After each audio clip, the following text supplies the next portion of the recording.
ಎಚ್.ಎಸ್. ಶ್ರೀಕಂಠಯ್ಯ ವಿರಚಿತ ನನ್ನೊಳಗಿನ ನಾನು ಕೃತಿ ಲೋಕಾರ್ಪಣೆ ಮಾಡಿದ್ದ ಮಾಜಿ ಕನ್ನಡ ಸಾಹಿತ್ಯ ಪರಿಷತ್ತಿನ ರಾಜ್ಯಾಧ್ಯಕ್ಷರಾದ ನಲ್ಲೂರು ಪ್ರಸಾದ್ ಹಾಗೂ ನಿವೃತ್ತ ಪ್ರಾಂಶುಪಾಲರಾದ ಮುದ್ದೇಗೌಡ ಬಿಡುಗಡೆ ಮಾಡಿದರು. ಬಹಳ ಲೈವ್ಲಿ ಆಗಿದ್ದ ಜೀವಂತಿಕೆ ಬೆಳವಣಿಗೆ ಅಂತ ಹೇಳಿದ್ರೆ ಅದಕ್ಕೆ ಈ ನೆಲ ಇಲ್ಲಿರ್ತಕ್ಕಂಥ ಜನ ಅದಕ್ಕೆ ಬಹಳ ಕಾರಣ ಪಟ್ಟಣದ ನವೋದಯ ವಿದ್ಯಾಸಂಸ್ಥೆಯ ಆವರಣದಲ್ಲಿ ಏರ್ಪಡಿಸಿದ ನನ್ನೊಳಗೆ ನಾನು ನನ್ನೊಳಗಿನ ನಾನು ಎಂಬ ನೂತನ ಕೃತಿಯನ್ನ ಲೋಕಾರ್ಪಣೆ ಮಾಡಿದ ಸಾಹಿತಿ ಮುದ್ದೇಗೌಡ ಮಾತನಾಡಿ, ಈ ಸಮಾಜಕ್ಕೆ ಉತ್ತಮ ಸಂದೇಶವನ್ನ ನೀಡುವ ಉದ್ದೇಶದಿಂದ ಶ್ರೀಕಂಠಯ್ಯನವರು ತಮ್ಮ ಜೀವನದ ಹಲವಾರು ಘಟನೆಗಳನ್ನ ಕ್ರೋಢೀಕರಿಸಿ ನೂತನ ಪುಸ್ತಕ ಹೊರತಂದಿರುವುದು ತುಂಬಾ ಸಂತೋಷ ವಿಚಾರ ಎಂದರು.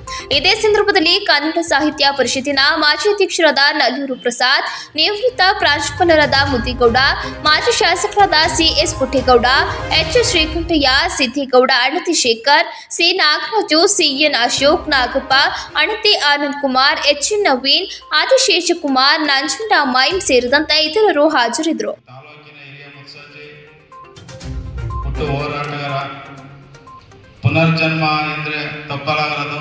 ಅವ್ರು ಬರೆದಿರ್ತಂಥ ಶ್ರೀಕಂಠಪ್ಪರು ಬರೆದಂಥ ಕಾರ್ಯಕ್ರಮದ ಅಂಗವಾಗಿ ಸಮಾರಂಭಕ್ಕೆ ಆಗಮಿಸಿರುವ ಅವರ ಜೀವನಾಡಿ ಒಡನಾಡಿ ಸ್ನೇಹಿತರು ಆದಂಥ ಮಾಜಿ ಶಾಸಕರು ಮುತ್ಸಜ್ಜಿ ಆದಂಥ ನಮ್ಮ ನಿಮ್ಮೆಲ್ಲರ ನಾಯಕರಾದಂಥ ಸಿ.ಎಸ್. ಪುಟ್ಟೇಗೌಡ ಅವರಿಗೆ ಹೃತ್ಪೂರ್ವಕವಾಗಿ ಸ್ವಾಗತವನ್ನು ಕೊಡ್ತೀನಿ.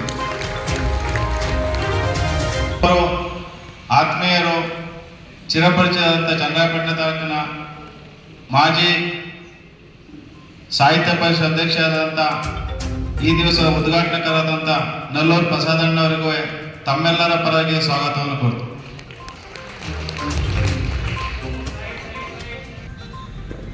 ಹಾಗೂ ಮತ್ತೊಬ್ಬರು ಶ್ರೀಕಂಠಪ್ಪರು ಬರೆದಿರುವಂಥದ ಎಲ್ಲಾನು ಕೃತಿಯನ್ನು ಜೋಡಣೆ ಮಾಡಿ ಬುಕ್ನ ಪ್ರಿಂಟ್ ಹಾಕ್ಸೋದ್ರಿಂದ ಎಲ್ಲಾನು ಆತ್ಮಪೂರ್ವಕವಾಗಿ ಮಂಡ್ಯದ ಡಾಕ್ಟರ್ ಎಚ್.ಎಸ್. ಮುದ್ದೇಗೌಡರು, ನಿವೃತ್ತ ಕನ್ನಡ ಪ್ರಾಧ್ಯಾಪಕರು, ಮಂಡ್ಯ, ಅವ್ರನ್ನ ಪುಸ್ತಕ ಬಿಡುಗಡೆ ಕಾರ್ಯಕ್ರಮಕ್ಕೆ ಕರೆದಿರುತ್ತೇವೆ.